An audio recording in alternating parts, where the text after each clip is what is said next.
ఈరోజు పాకిస్తాన్ మీద భారతదేశం పాకిస్తాన్ చేసిన ఏదైతే టెర్రరిస్టులు ఒక సామాన్య ప్రజల్ని మతం అడిగి చంపారో వాళ్ళ మీద ప్రతీకారం తీర్చుకోవడానికి ఈరోజు భారతదేశం ఒక ముస్లిం కర్నల్ సూఫియా ఖురేషీని పెట్టి ఈ సింధూర్ అనే ఆపరేషన్ని మొదలుపెట్టింది.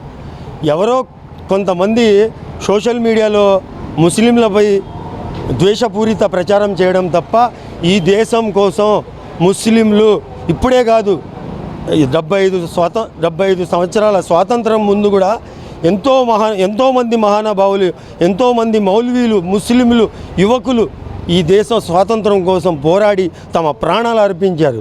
ఈ దేశం మంది ముస్లింలకు హక్కు కూడా ఉంది ఈ దేశం మీద.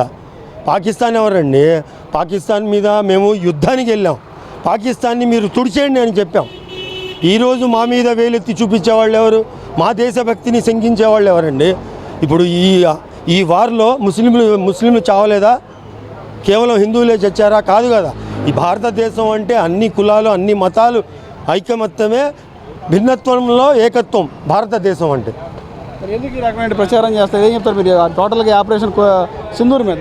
ఇది కేవలం రాజకీయ దురుద్దేశంతో ప్రచారం చేయడం తప్ప భారతదేశంలో ఉన్న ప్రతి ముస్లిం ఏ క్షణంలోనైనా భారతదేశం కోసం ప్రాణాలు ఇవ్వడానికి సిద్ధంగా ఉన్నారు. ఈ ప్రచారం చేసే వాళ్ళని వెంటనే ప్రభుత్వం కలగజేసుకొని వీళ్ళని శిక్షించాలని నేను కోరుకుంటున్నాను.